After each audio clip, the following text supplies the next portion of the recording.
Well, I am a native Pittsburgher. I was born actually a county just outside Allegheny, but we moved into Allegheny County when I was 1 year old, and then we had my father and mother had a mom and pop grocery store in the little community there for that first year, and then another municipality here in Allegheny County. And then when I was about 7, I think we moved into the city of Pittsburgh, where I have resided ever since.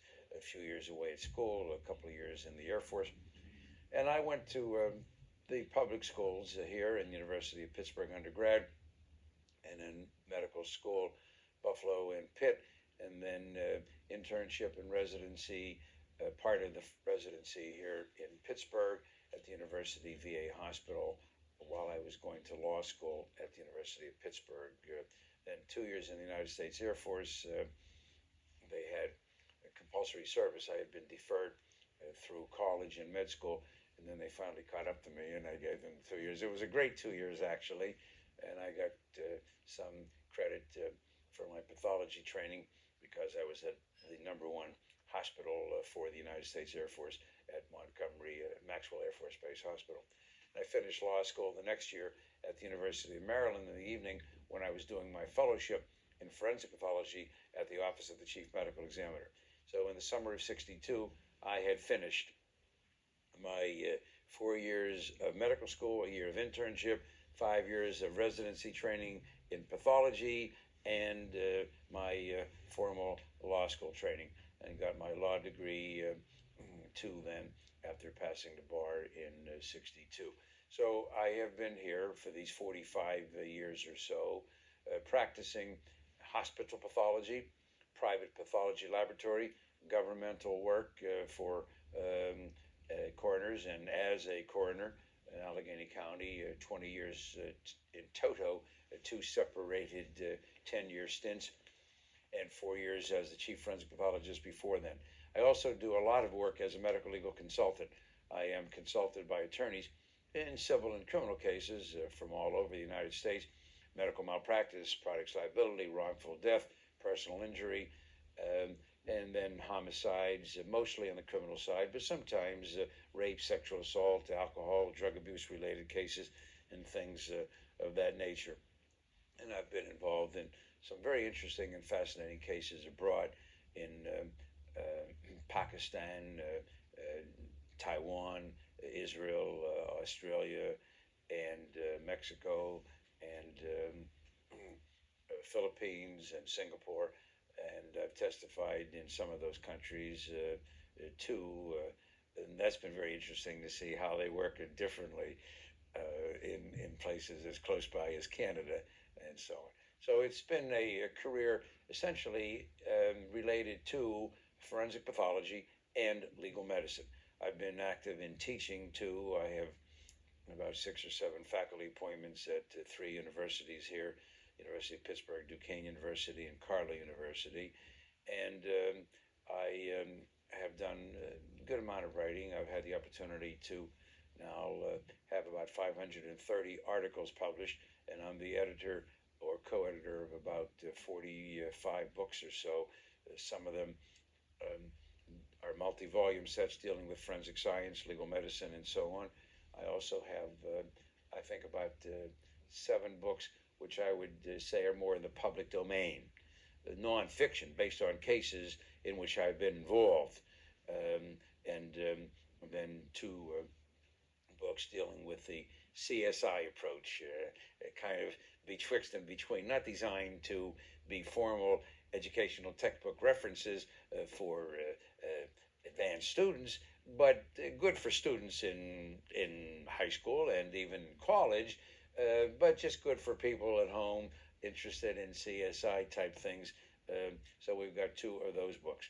So all of that has occupied my professional life. I'm very fortunate that my 4 children have all settled in Pittsburgh, and they live here with their spouses and our 11 grandchildren. So I've been indeed most fortunate and blessed in that regard. And that's the story. I've had a law firm too originally with my son and wife, and my eldest son went on to become a judge.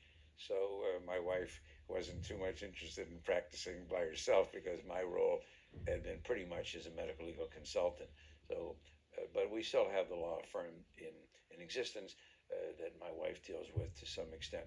Mostly, she is my right-hand person as my administrative high-level office manager, secretary, and so on. I can yell and scream at her too. I can't do that with the other secretaries.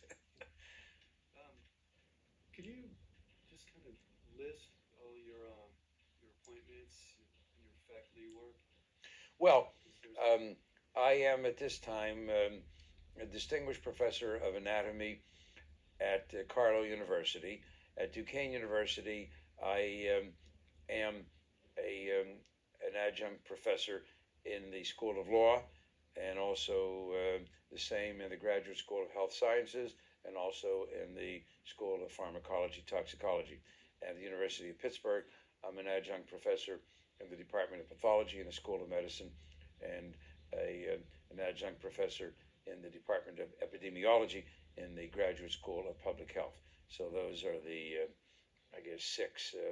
There was one in the some years ago at the Pitt Dental School too. But those six that I mentioned are in place at this time. Those are the formal teaching appointments. All of these are adjunct. I lecture on occasion. I'm not. I never have wanted to be a full-time academician. I couldn't afford it. I prefer to lecture and pop in and out and so on. And then I do an awful lot of just pro bono talks.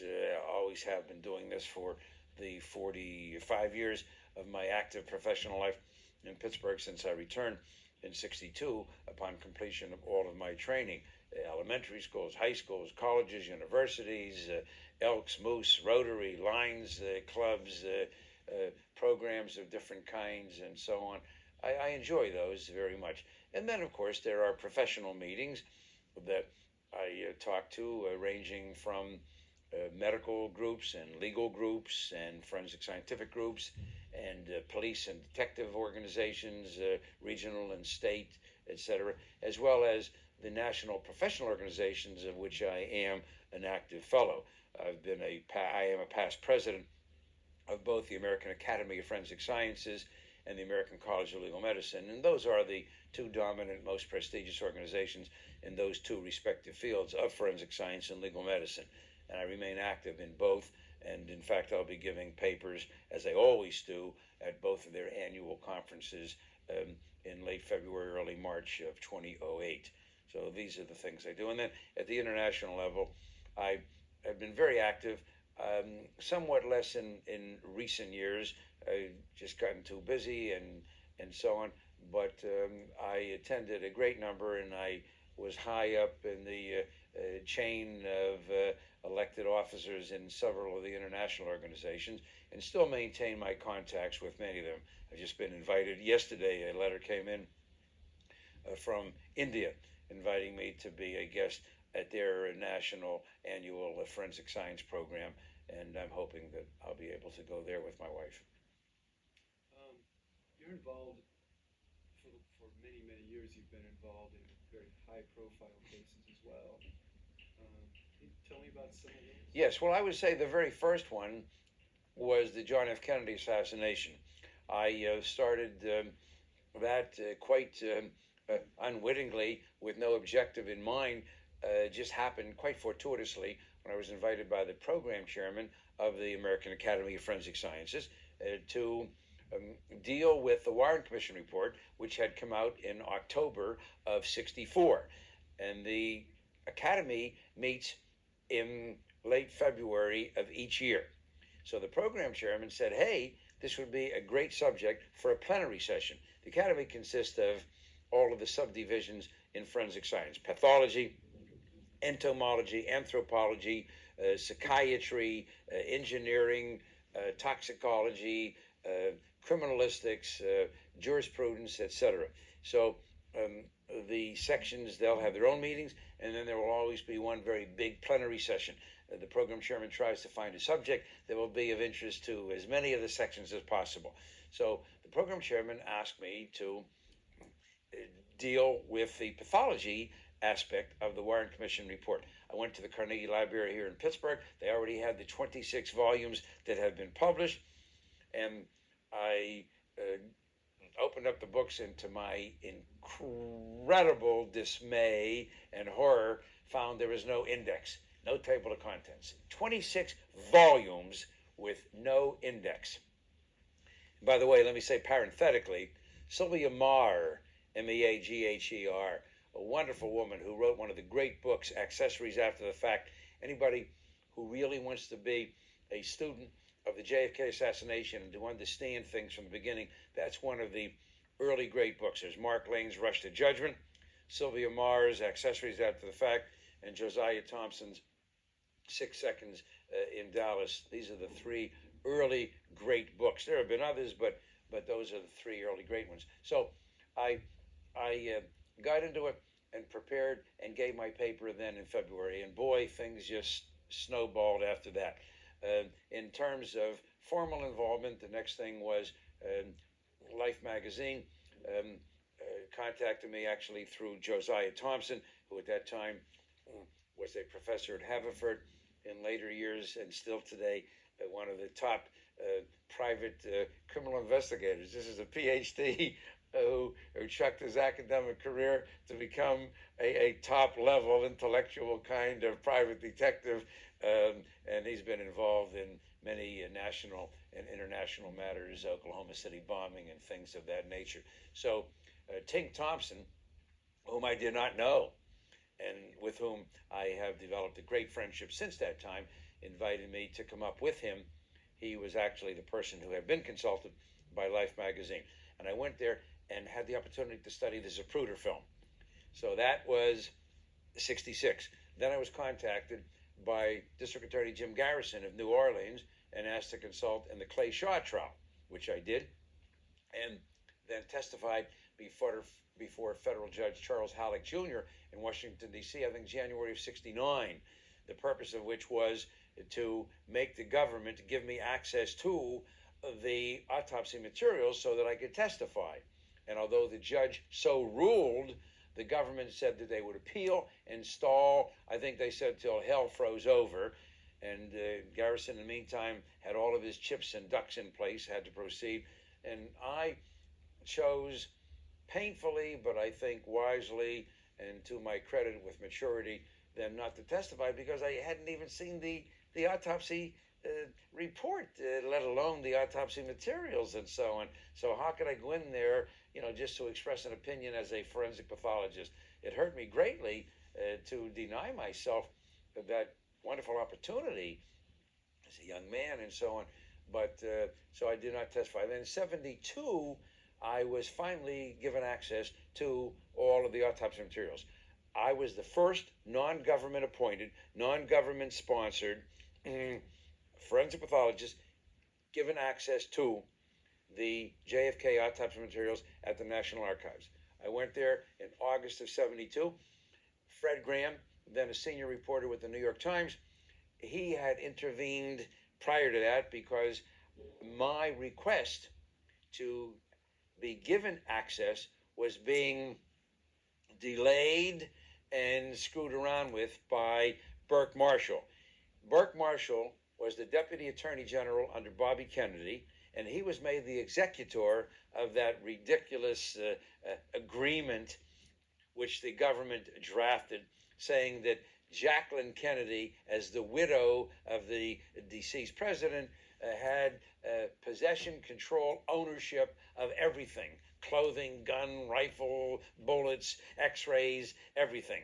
The most absurd thing in the world. Ask any legal authority or forensic pathologist or homicide detective or judge, do things of a murder victim then be turned over? Are they turned over to the widow? You wrap them up in a nice package and call in Mrs. Jones and say, here, we want you and your family to have this as memorabilia of your husband's brutal murder. So anyway, he was the executor of that agreement, which said that nobody for 75 years could see these things, except that after 5 years, a, quote, recognized expert in the field of pathology, unquote, or with serious historical interest, unquote, could apply. So I applied to Burke Marshall, who at that time then was a professor of law at Yale University. And first he did not respond at all, and then I think I got some cockamamie, obviously a letter of deliberate procrastination. And then Fred Graham somehow learned about this. I did not know Mr. Graham, and he interceded, and I guess it was the pressure of the New York Times making repeated inquiries of Professor Marshall. Hey, why aren't you letting Wecht, who at that time I was the president of the American Academy of Forensic Sciences, board certified forensic pathologist, elected coroner of Allegheny County. I was the president of the American College of Legal Medicine, and he was denying me the right to go in. Finally, he had to cave when Fred Graham said, well, and I remember Mr. Graham saying this to me, that he said to Burke Marshall that sometimes, a story like this is of interest to the New York Times readers or something like that. So then Burke Marshall, he still played games, made me go to New Haven. Little did he know that New Haven is our second home. I have relatives and close friends there, and still to this day. So I was delighted to have the opportunity to see my relatives and friends. He thought making me go to New Haven would be, something else that might perhaps dissuade me. So I went there, and he interviewed me, and so on. It was a ridiculous, nonsensical thing. But in any event, I went in there. And that's why Fred Graham got the exclusive story, Sunday, August 27, 1972, page 1, President's brain missing. Now, the brain of the president missing, did I discover that? Yeah, I discovered it in the sense that led to the public disclosure. Obviously, quite a few people before me knew about it.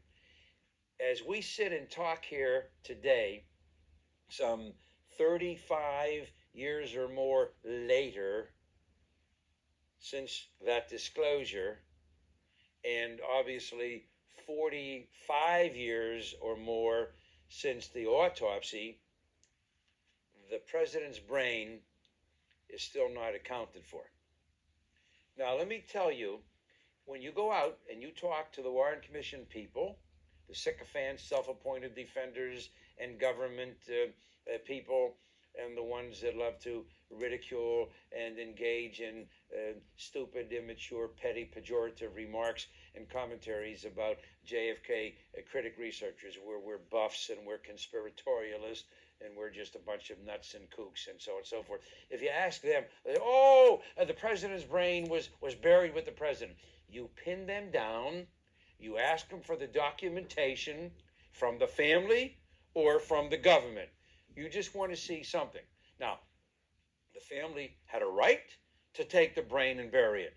And every now and then, a particularly religious family, Catholic, Orthodox Jews, they will do that. They will take tissues that have been retained by coroners or medical examiners for examination following a case which wound up in that jurisdiction, coroner or medical examiner, and they will subsequently bury those remaining parts of the body with the interred body.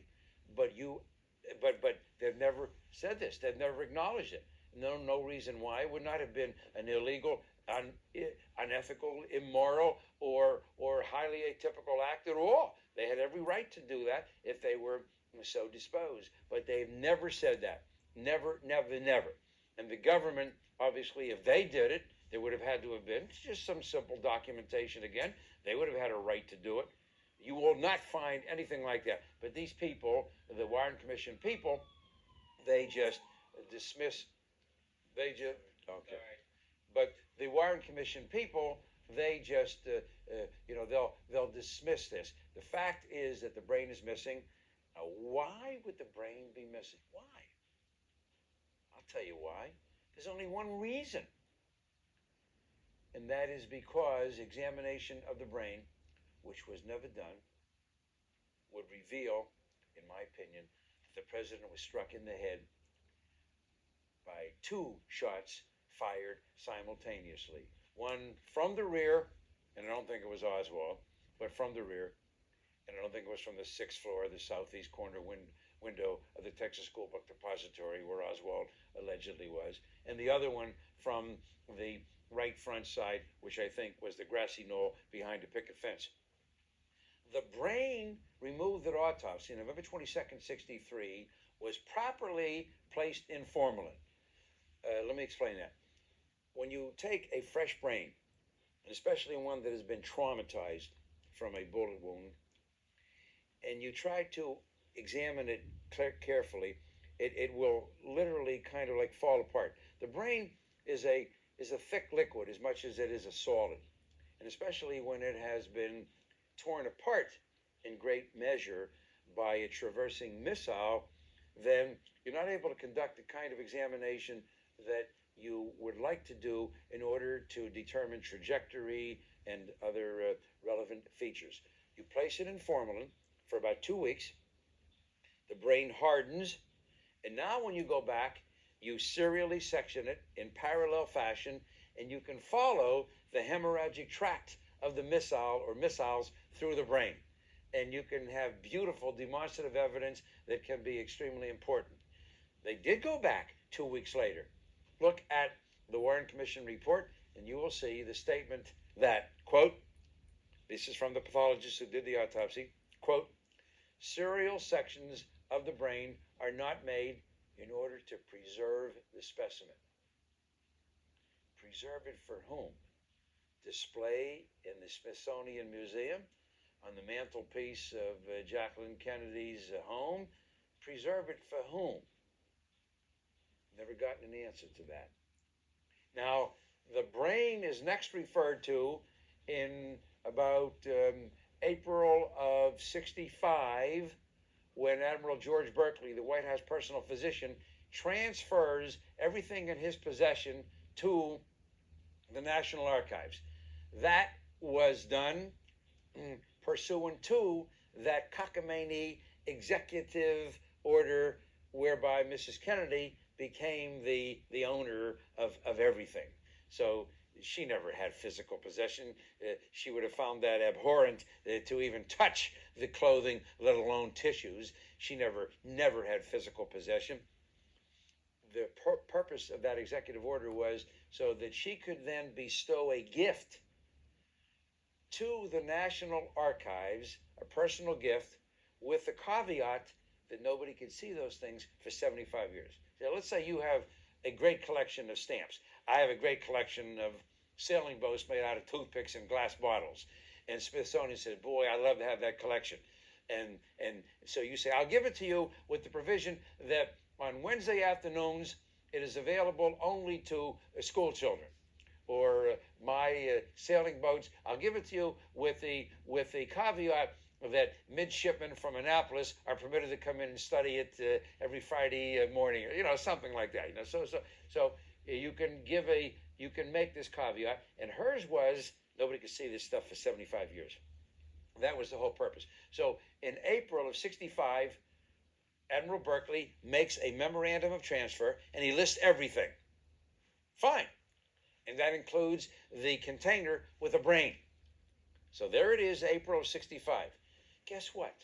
On October 30 of 66, a year and a half later, when a couple of the original pathologists and another government person go to the National Archives to now officially log in this gift from Mrs. Kennedy in itemized fashion, guess what? That container with the brain is no longer listed. And other things are no longer listed, including the microscopic autopsy tissue glass slides that we look at under the microscope that would help us maybe determine which are wounds of entrance and which are wounds of exit. Photographs, certain photographs of the chest wounds are no longer there. So as we sit and talk today, all these years later, these missing items have never been accounted for.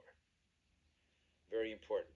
Most significantly, importantly, relevantly, is the missing brain. So back to my involvement. So that's in 72, and then I'm sorry, go ahead.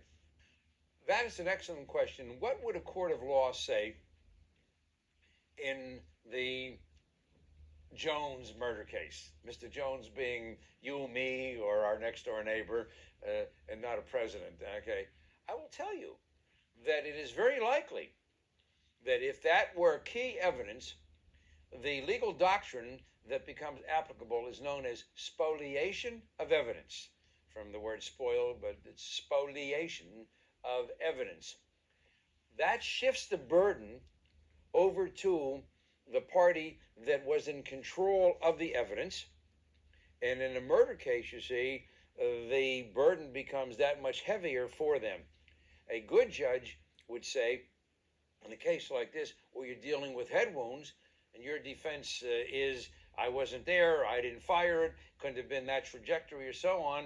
And boy, if we had the brain for our forensic pathologist to examine and study, they would be able to prove. And the judge says, okay, Mr. Prosecutor, where is the brain?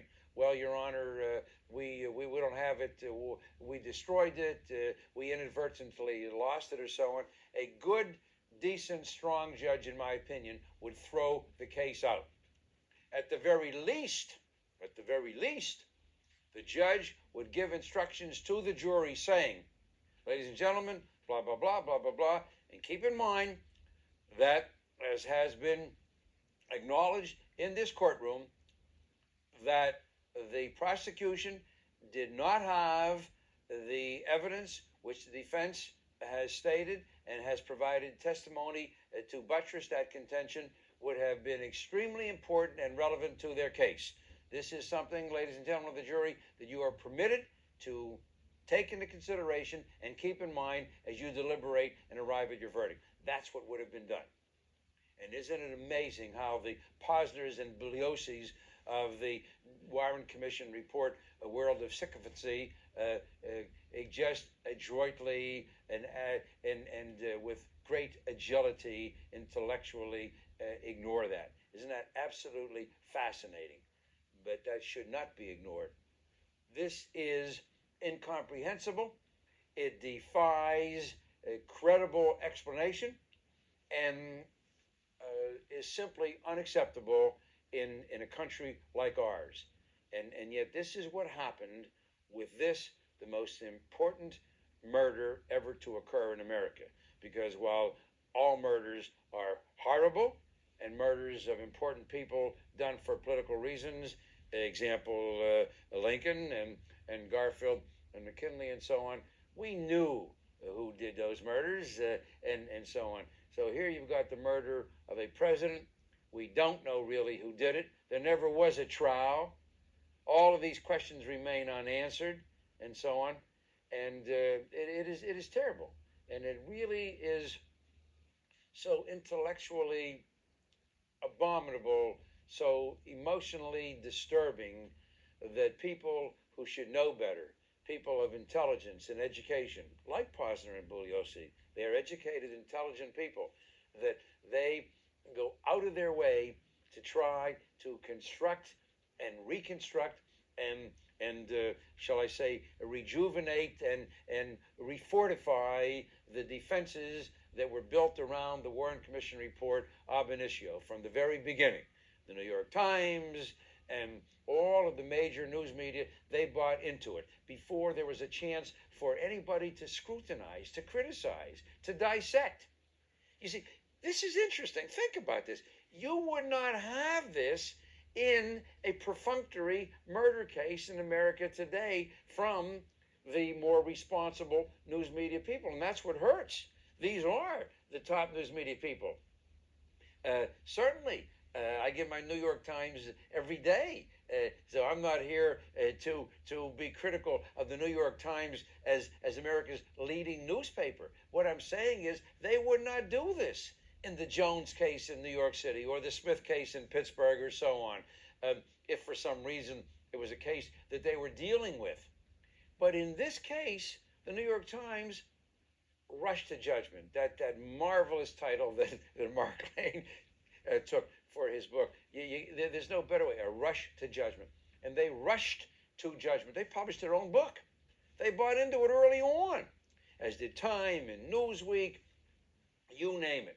And they've been wedded to that And you cannot, I don't care what you do, what you say, you cannot break through that barrier. It has been inculcated. It is so deeply buried within their cerebral cortex that there is no way, metaphorically speaking, that the most skilled neurosurgeon could ever ablate it, remove it. It's just impossible. It is there. And they will not listen to anybody. They will not give equal time. Or someone this, I forgot to mention the top TV outfits and networks and so on, the very same thing. So we've been fighting an uphill battle, so to speak. But what is fantastic is to point out that against formidable odds of that nature, and think about it, whatever you would be attempting to sell, to promote, any philosophy, any plan, any concept yourself for a political office, whatever, how could you ever hope to overcome enemies on the other side that consist of every top major news media outfit in the country if you had to sell your program or yourself? And yet, that is exactly what has happened with regard to the negation, the rejection of the Warren Commission report. As we sit and talk today, the last time I am aware that any national poll was conducted, 75, 80% of the American public continues to reject the Warren Commission report's conclusion, i.e. that Lee Harvey Oswald was a sole assassin, that he had no help, no assistance, no input of any kind from anybody going into, during, or following the assassination. And I want to say something about that too. You can't have it, as some of the Warren Commission critics and maybe some people who are naive and not intellectually dishonest or manipulative would like to believe, well, gee, can't we be reasonable? And it's not unreasonable to think of people like that wanting to be reasonable. And they'll say, well, so maybe Oswald did have, this kind of help. No. The closest thing I can think of to analogize this is abortion in the eyes of a strict Catholic doctrinaire. You're opposed. It's not, well, you can have an abortion the next day. You can have an abortion within 1 week or so on. No, if you're opposed to abortion, you're opposed to abortion. Okay? I don't want to muddy the waters, but that's just a darn good analogy. If you buy the Warren Commission report, you are buying hook, line, and sinker that Lee Harvey Oswald did it all by himself. You cannot say, well, I buy the Warren Commission report, but, he probably had a couple of people helping him out, maybe getting him the job at the book depository or whatever, or so on. No, you cannot do that.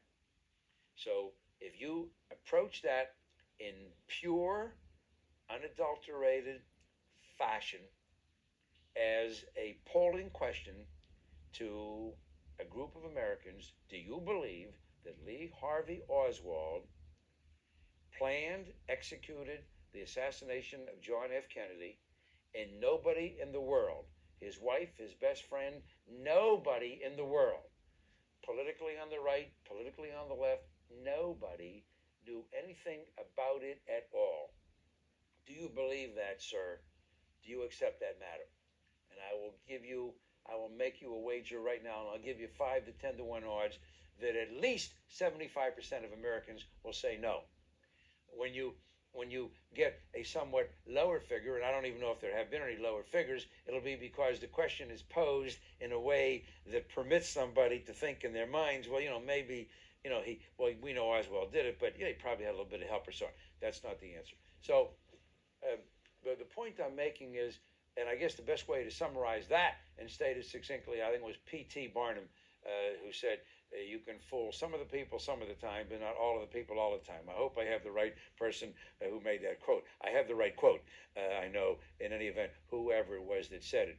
And that's it. The American public, and this spans, white, black, Asian, Catholic, Protestant, Jewish, Muslim, rich, medium, poor, north, south. I don't care. You break it down any way you want to.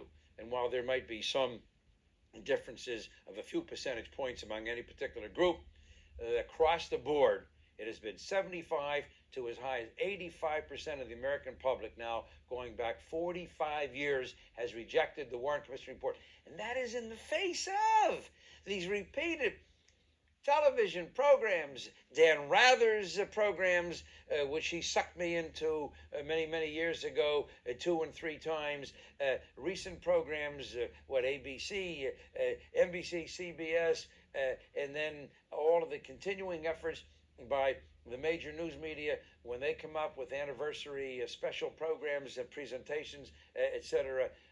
Despite all of this and all of the positives and bullosies of the literary world, the American public stands firm. And it's not because of the eloquence or fervor or passion of me and all of my critic, researcher, colleagues, and scholars. We contributed certainly in some measure. And Oliver Stone's movie contributed in great measure. And good books have contributed in great measure. But we could not have carried the day against those kinds of odds. What carried the day is plain old common sense. Plain old, simple understanding. Hey, come on, man.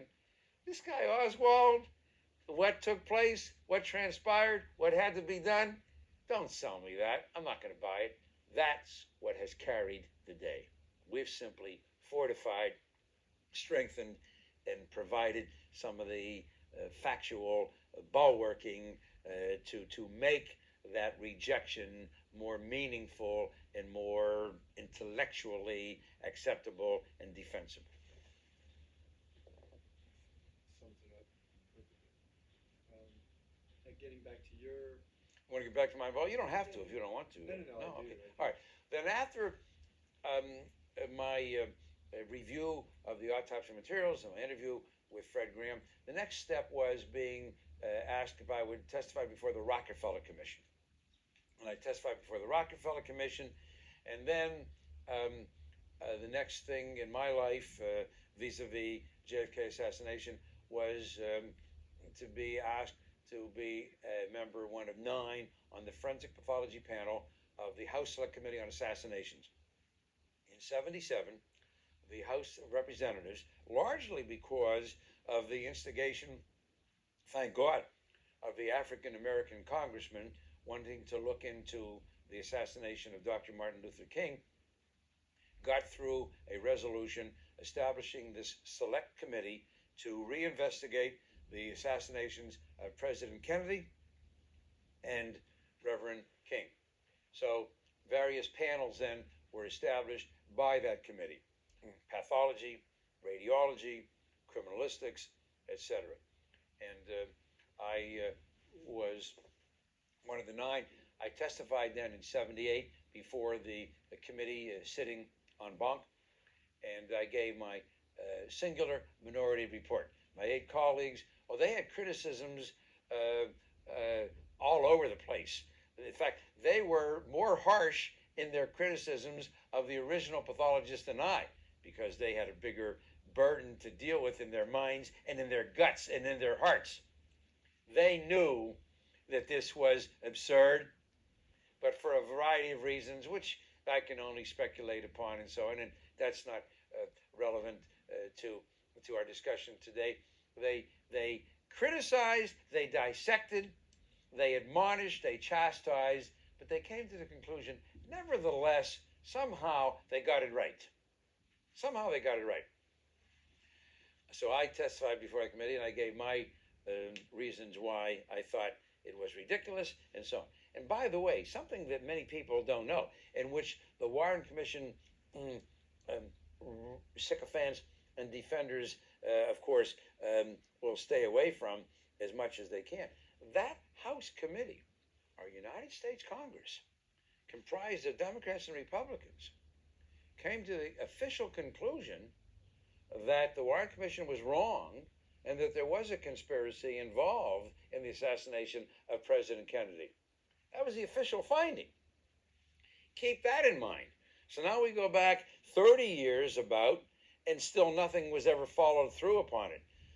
To their credit, they came to that conclusion to their discredit, they never followed through on it. Now, what could they have done? I don't know. That's a subject for another day. But I think they could have and should have more forcefully and aggressively pursued their own official ruling. Otherwise, what was the purpose? Just to have something there for historians to put in the book. So the next involvement with me was, aside from programs here and there, many of them actually, was when I was contacted by Oliver Stone and asked if I would be a consultant. I had never met him, as I've said, and I went down to New Orleans. It was a delightful experience seeing Kevin Costner and Joe Pesci filming that delightful scene when playing the roles of Garrison and David Ferrie, respectively, and Garrison is informally interviewing David Ferrie, asking him about this fishing trip to Texas. What did they do? Fishing, or it was a shooting ducks or quail or whatever it was, or so on. And Costner and Pesci were having a ball. They were laughing because it was so absurd. The script really was, and they did it about 9-10 times. I was standing right there. Stone pushed me up, and right in the doorway of that room, in it's just an old courthouse building in the French Quarter where they were filming that scene, and I met them. I reviewed the script and made some suggestions and so on. One suggestion that I made that I am proud of, and I will boast of, is I literally begged, I implored Oliver Stone, who told me that was I think he said the 8th rewriting. There was not going to be any more rewriting. He just wanted me to check it for scientific accuracy. And there were a couple of things that were wrong, but I implored him to include something that I had done many times, which I knew had fantastic impact on any kind of an audience. You take 2 chairs, set them up in tandem, and you get 2 people to sit in them, one being Kennedy and one being Conley. And then you take a string and you bring the bullet into Kennedy's back from the right rear of that particular room, and you have it emerge from the anterior midline of the neck at the level of the knot of the tie, which is where the bullet hole was in Kennedy's neck, and then you continue with the string thereafter. And then you've got Conley sitting there, 30 inches separating Kennedy's chest from Conley's back, and the bullet hits Conley behind the right armpit. So out comes, in this presentation, this demonstrative presentation, the string or a rod, whatever you're using, out like this, and bullets, as I've said, with great devilish delight. Bullets do move in straight lines, the Warren Commission and its defenders notwithstanding. Out comes the bullet, moving forward, downward, right, 6th floor window, and to the left. And here's Conley. The bullet comes over 30 inches, turns again, and hits him behind the right armpit. And then continues, now, a downward angle of 27 degrees through the chest. It shatters the right 5th rib, destroying 4 inches of that bone. Exits below the level of the nipple. Conley's hand is right here, holding that big white Stetson hat. The bullet comes upward, hooks around, hits him in the back of his wrist, shatters the distal end of the radius, a very big, prominent bone, especially in a 6'4" guy like Conley, big boned Texan. Exits from the front of the wrist and proceeds now to the downward angle of 45 degrees into the governor's left thigh. Now, when you show that to an audience, you will inevitably, you can bet your life on it, get laughter and... Wow. Yeah. Right. So now the bullet emerges from below the level of the nipple. Conley, in the Zapruder film, this is not what I'm telling you I remember. Look at the Zapruder film. Conley's hand is here.